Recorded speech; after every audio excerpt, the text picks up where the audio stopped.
Hello, F2 Fan 5000 here. Indycar driver ratings for the Indianapolis Grand Prix of 2026.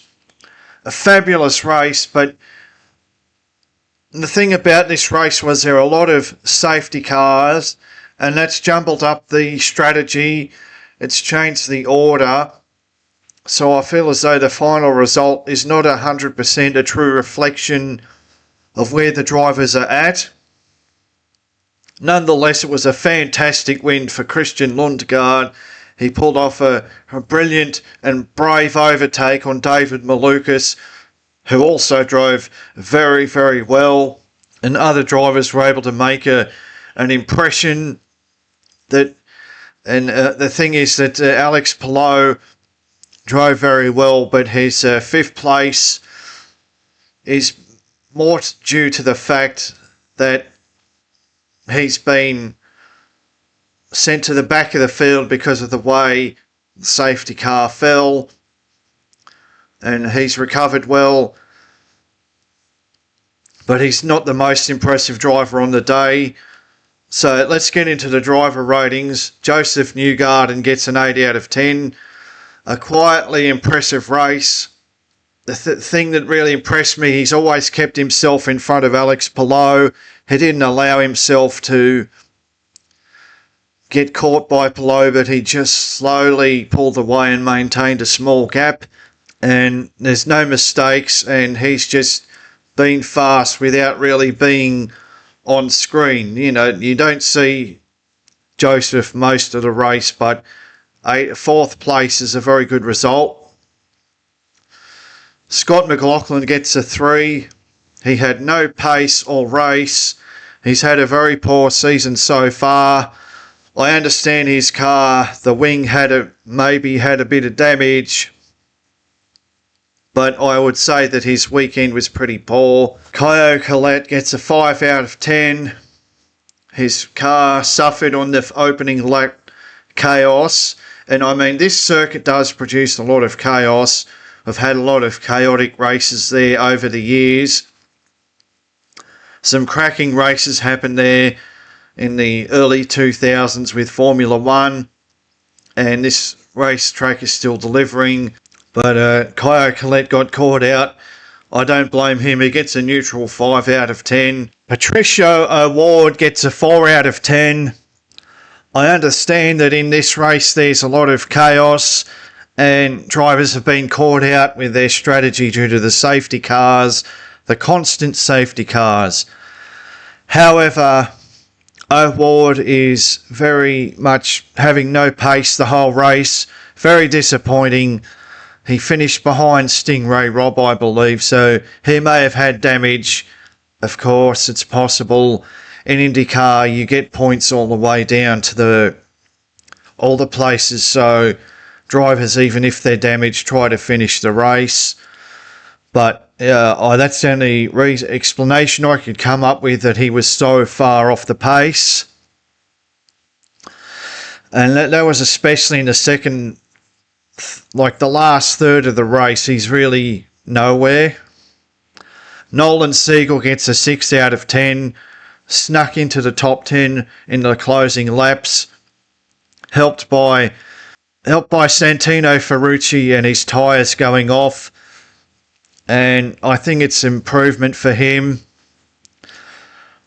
And, you know, nothing spectacular, but it's an improvement on what he's been delivering. And to getting in the top 10 is a good result for Nolan Siegel. Christian Lundgaard gets an 11 out of 10.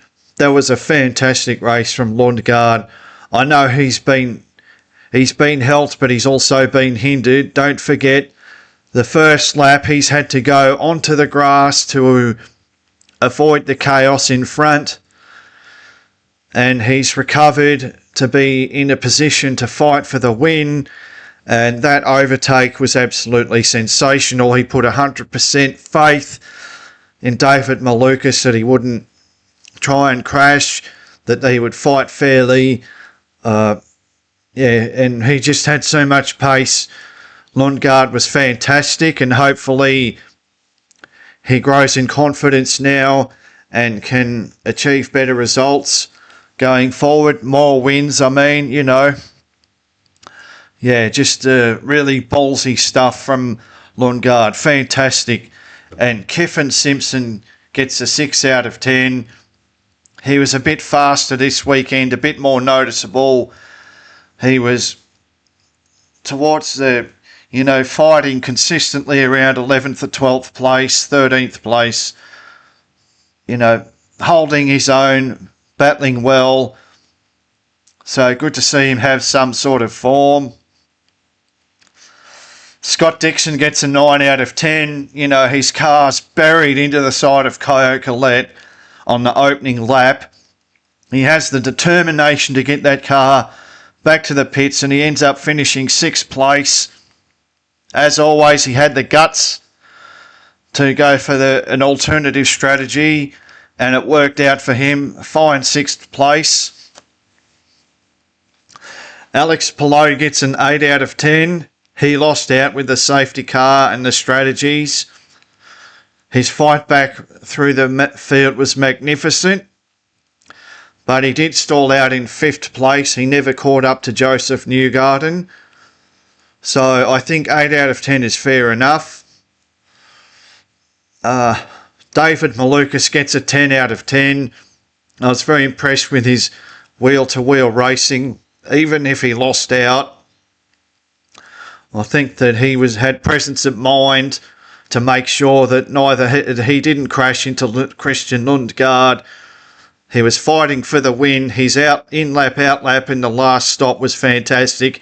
He gained a whole second on Lundgaard, but Lundgaard obviously was the faster car.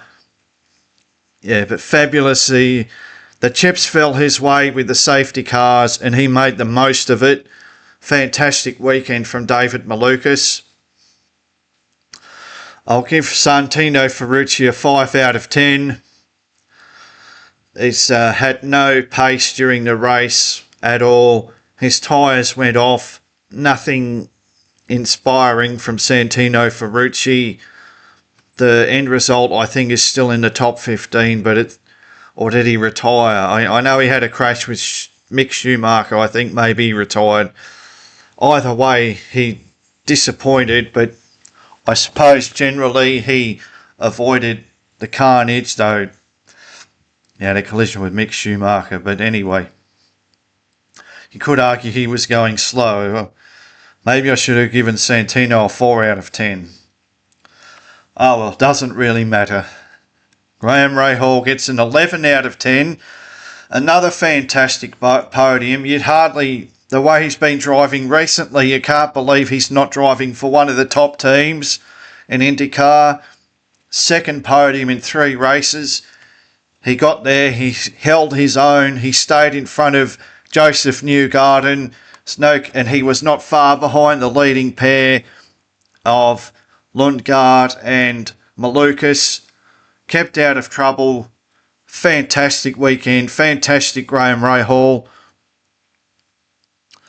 Roman Grosjean gets a 5 out of 10. Something happened. I think he deserves a 6. He was driving well. He's inside the top 10, but then something happened and he goes a lap down. And I've seen footage on the internet that he's not happy about something. Anyway, it's really not his day. These things, it's a chaotic day and these things can happen in days like this. Dennis Hauger gets a 7 out of 10. He kept his nose clean and he benefited from the problems of other people. I didn't notice he was there. Maybe I should give him more credit because this is the 2nd race in a row where I feel as though I haven't seen much from Dennis Hauger, but the end result is a solid one, and maybe he's just quietly plucking away, working hard to do the best laps he can to maximise his position. That's possible. So I give him a 7 out of 10, but I feel mostly he just benefited from other people's problems. And Alexander Rossi gets a 5 out of 10.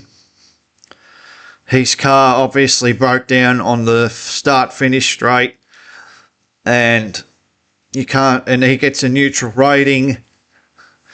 And Christian Rasmussen is another one. He retired early on, and it's another poor qualifying session. He was inside the top 10, I think, for a little while. And then Will Power, he gets a 3 out of 10. He was driving well and then made a very basic mistake and suffered a drive-through penalty. And for such an experienced driver, he has to be punished. Can't believe that, of all that you saw, all the other drivers didn't make that mistake, but Will Power did, and it's cost him a good result. He was on an alternative strategy, and he was doing very well up to that point. Kyle Kirkwood gets a 5 out of 10.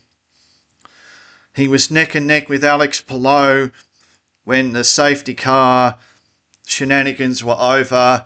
They both lost out. But Kyle Kirkwood has not had any pace in the second half of the race. He's fallen a long way behind Alex Palou, and it was a disappointing showing, probably his worst race so far this year. Marcus Ericsson gets a 5 out of 10. Marcus had to retire with a mechanical issue. There's not much else to say. There's not much to see from him this weekend, so he gets a neutral rating. Louis Foster gets a 9 out of 10. This was by far his best race this year. He qualified very nicely, and he's converted that into a top 7. I think he finished 7th, didn't he? Not that far behind his team leader Graham Rahal. Yeah, fabulous from Louis Foster. It's nice to see him coming good finally in Indycar. Mick Schumacher gets a 3. He looked faster this weekend, and he's looked like he might have been possibly on for a top 10 finish. But a careless mistake running into the back of Santino Ferrucci means I'm dropping him down to a 3 out of 10. I think that was very poor by Mick Schumacher, a mindless moment, and it's ruined his race. Felix Rosenqvist gets a 0 out of 10 after a fantastic weekend at the last race. He's been hopeless here. He's caused a massive big crash at the start of the race, taken out other drivers, compromised their race. Kaya Collette, Patricia Award, and for such an experienced driver, it's absolute disaster, just locking up into the first corner, and he gets a 0 out of 10, and Marcus Armstrong gets a 5 out of 10. He's running in the top 10 for a while, but he slowly slides down the order and finishes outside the top 10, and even though he still gets points for that, it's sort of disappointing. Renus VK, Van Kalfmoot, I believe it's pronounced, but I'll just go with Renus VK. He had a problem at the very start of the race, and after that he had an anonymous race starting near the back. But he could have had a better day if it wasn't for the contact, which is not related to what happened with Felix Rosenqvist. This is just something that happened as they're on the start, in the start procedure, and it's very unfortunate. It's probably his fault, but sometimes the Indycar pack is bunched up tight, so I don't want to say one way or the other, and it's ruined his weekend. It definitely ruined his race. And Stingray Rob gets a 0 out of 10. Was a dreadful overtake. It was even though it was the other cars went up in the air, he just went for a silly move on Patricio. Was it Patricio Award? I think it was Award or someone, and then all the other cars have bunched up and crashed into each other. Very poor driving from Stingray Rob. 0 out of 10. Another crash. Yeah, very disappointing. But the race was good, and there's a bit of a break now, and then they're going to do the Indy 500. But actually, for me personally, I prefer the road course. It usually produces good racing, and it did this weekend. But as I said, the final result is not really 100% representative, because the cars that were at the front were shuffled back because, safety cars, pit lane closed, pit lane open, another safety car, crashes, it's all this stuff. So, but the race is still good to watch, and some people maximised the opportunities and others squandered their opportunities, and I have to rate accordingly.